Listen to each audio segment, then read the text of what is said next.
Upheaval abroad, lively debates at home. We dig in tonight on Washington Week. President Yanukovych has the opportunity to make a choice. The choice is between protecting the people that he serves, all of the people, and a choice for compromise and dialogue versus violence and mayhem.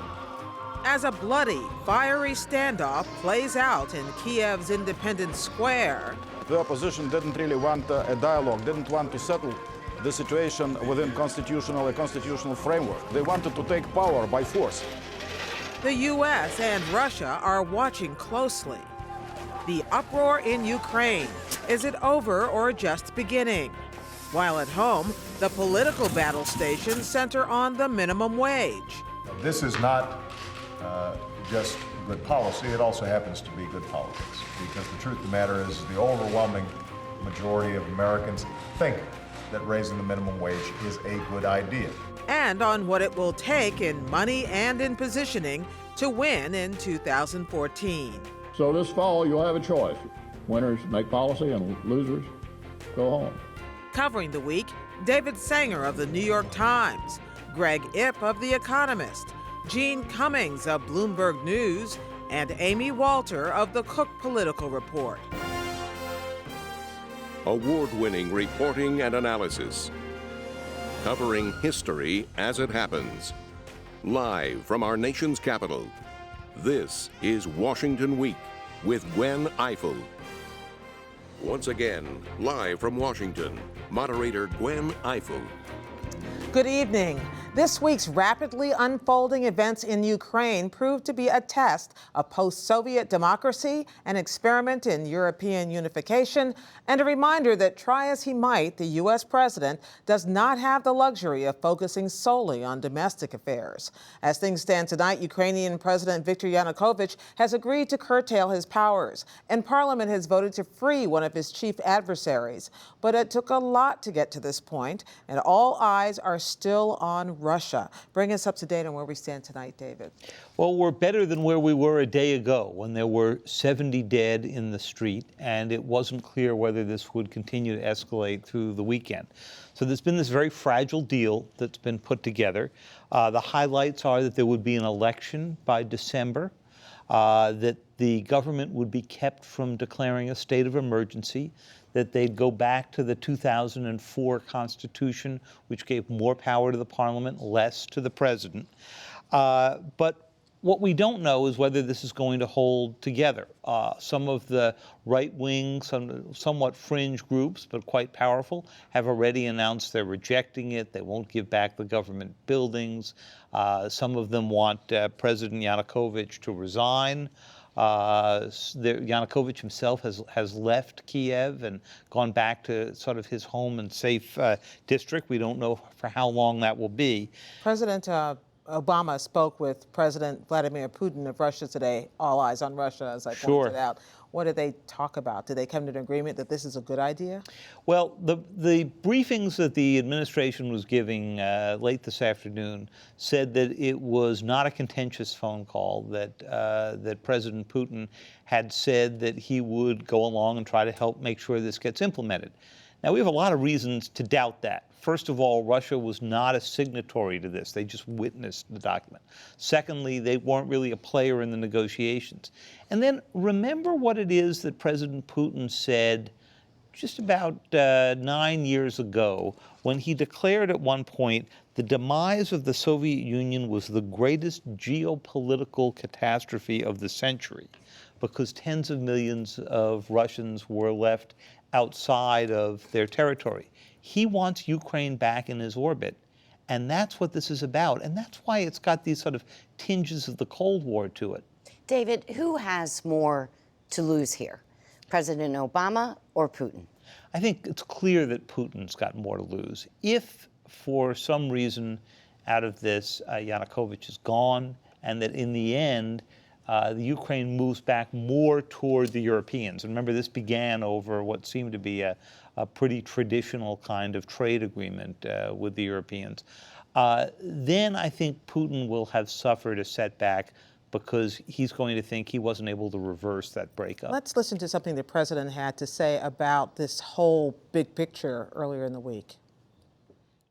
Our approach as the United States is not to see these as some Cold War chessboard in which we're in competition with Russia. Our goal is to make sure that the people of Ukraine are able to make decisions for themselves about their future. That pretty much says it. It pretty much does, but even if President Obama does not view this as a Cold War chessboard, it's pretty clear that President Putin does, and not just Ukraine. I mean, that's what Syria is all about as well, where you saw the administration declare that the Russians have been actually pretty unhelpful players in trying to get an accord together. And so we're at the point right now where first the reset failed. Now the reset to the reset isn't doing so well. And you have to wonder whether we're going to slip back into old habits. David, up until this point, in terms of priorities for the United States in dealing with Russia, it was trying to achieve a political settlement in Syria. Now, how does what's going on in Ukraine affect the likely outcome of Syria? And does Russia become more or less accommodating in what the Americans want? I think the big fear, Greg, is that they're going to become less accommodating. Now, it's hard to imagine them being less accommodating than they've been in recent weeks. We went through this brief, perhaps illusory moment back in September and October when the Russians helped broker the deal that is slowly moving those chemical weapons precursors out of the country. But they've now reverted to the norm, and there are a lot of heavy weapons that Assad is getting that the Russians are sending. And you've got to wonder if this deal falls apart in the Ukraine and the Ukraine looks like it's going back into the European orbit, whether or not Putin will do something again. Well, what is the White House strategy right now? It seems that it's been to try not to talk about this, but is there something going on internally in the White House about what they would like to do?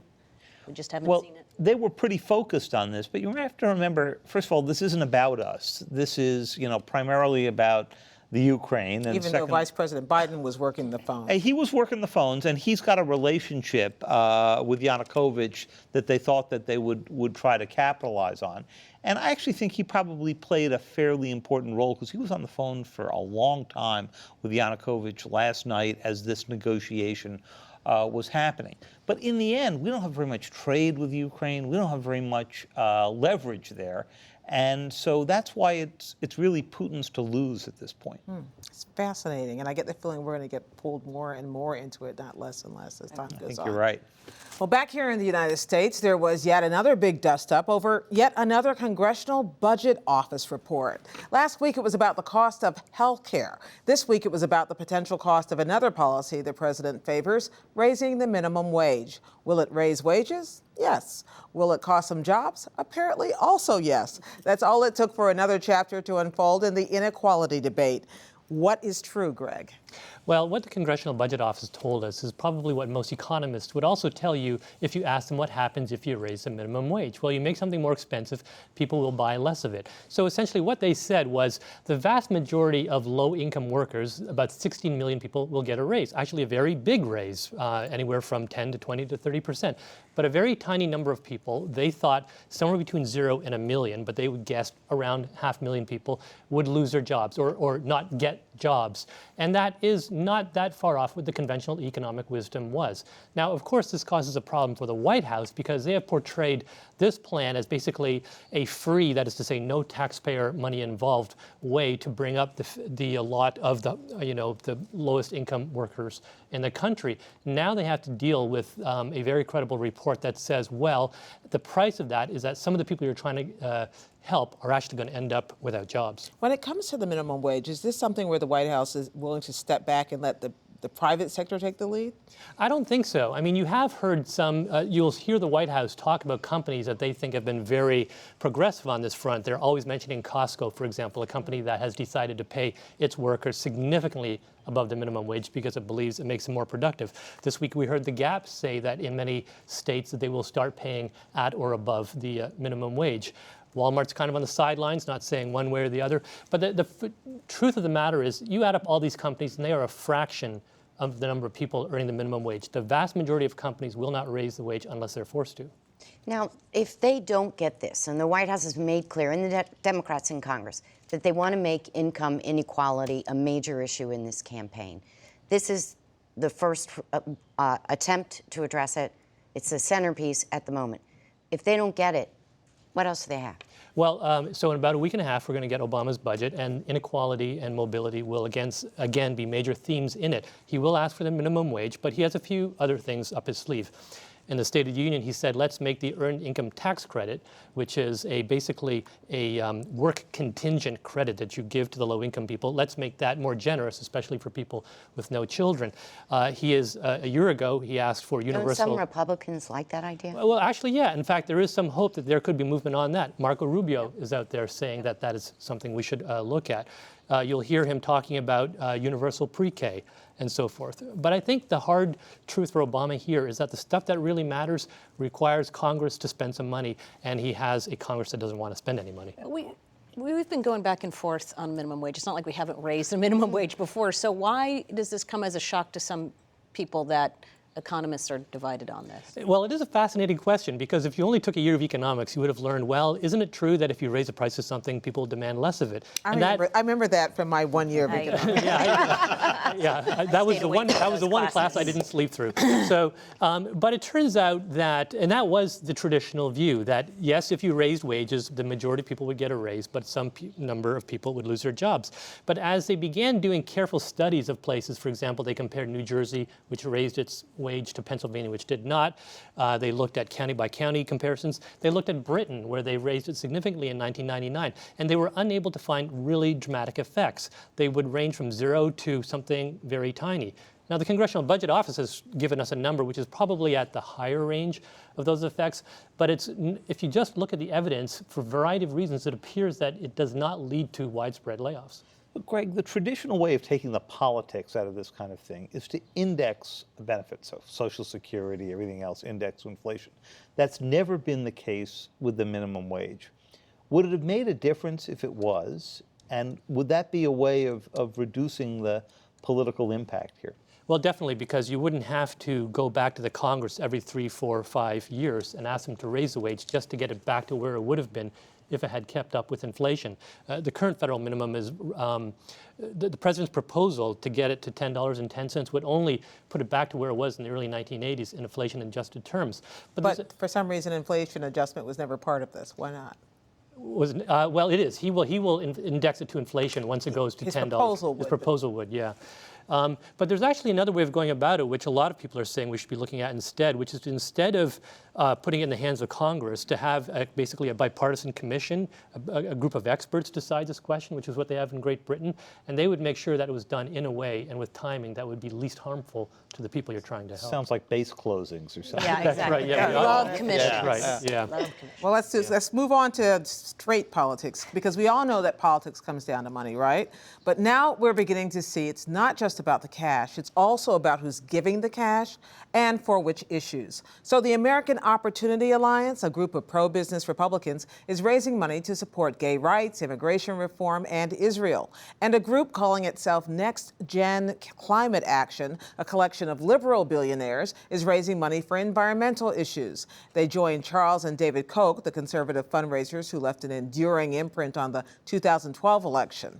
So how big a shift does this mean in the way that we raise money and fund campaigns, Right. Amy? Well, the expectation is we're going to have a $2.4 billion worth of spending just on advertising in this next election. What it's done is it has taken advertising from something that you saw in the fall, right? You turn on your television, there are your campaign ads, to something that you now see literally a year or 2 years ahead of the election. We had our very first ad run this election 613 days before the actual November date of this election. It was run in Arkansas, one of the top states, most competitive states in the country. It was an ad run by the Club for Growth, Republican group, against Senator Mark Pryor. The earliest ad was, I mean, those people in Arkansas are going to never be able to turn on their television without this. So we're seeing ads coming earlier. We're seeing more ads running earlier. At this point in January, we've already had 9,500 ads run in 23 states.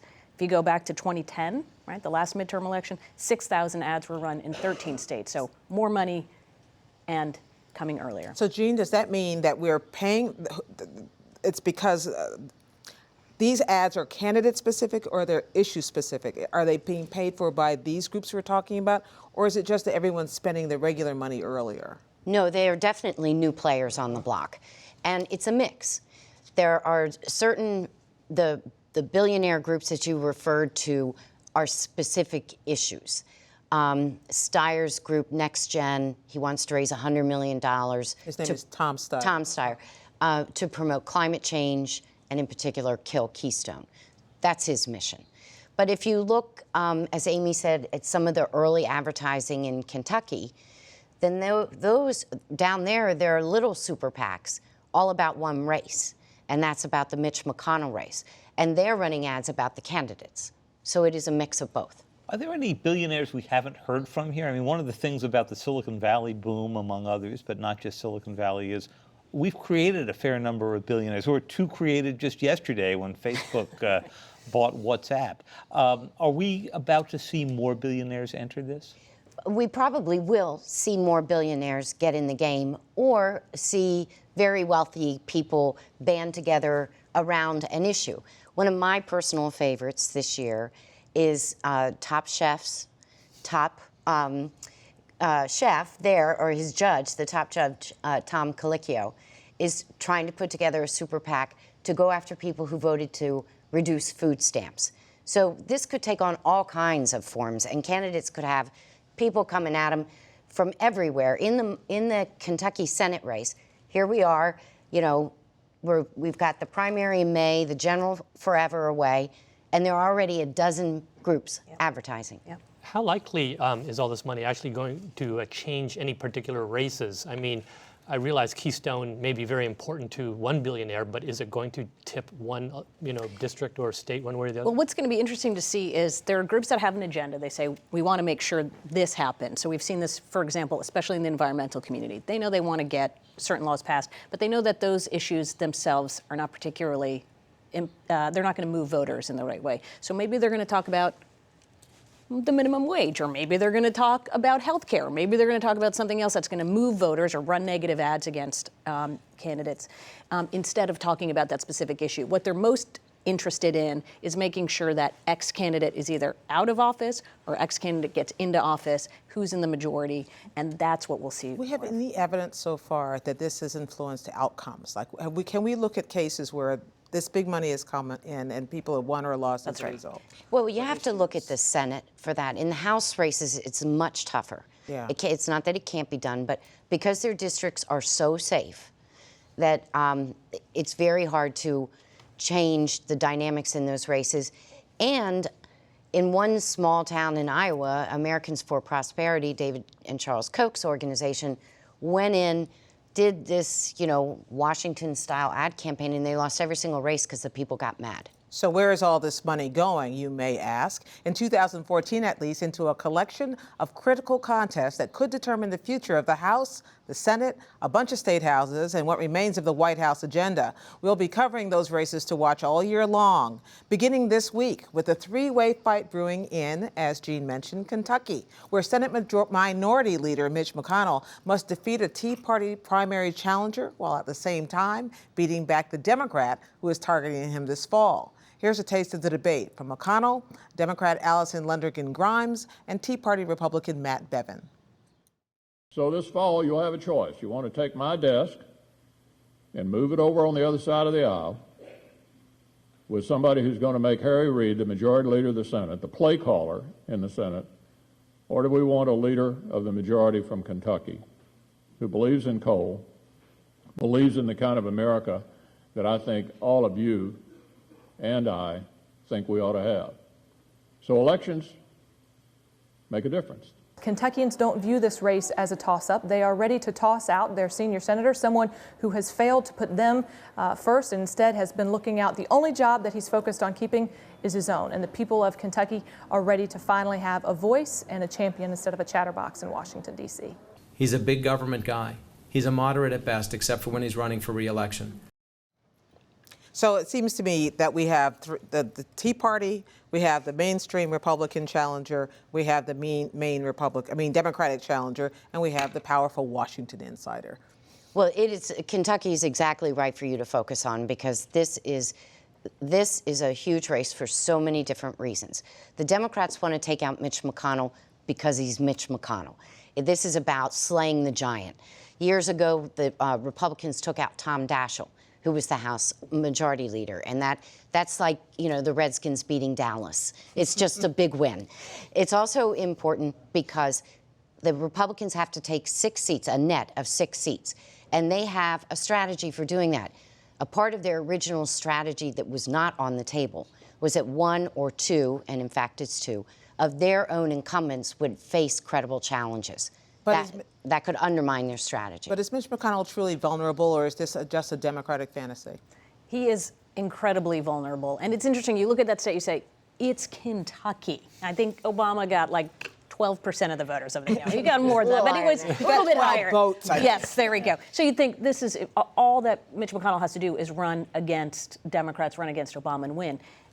Alison Lundergan Grimes has a good story to tell. She comes from a family that's well-known, political family. But more important, what Mitch McConnell represents, it's not about Republican or Democrat. It's that he represents somebody who's been there for too long, right? He becomes part of the establishment. That's the issue in this race.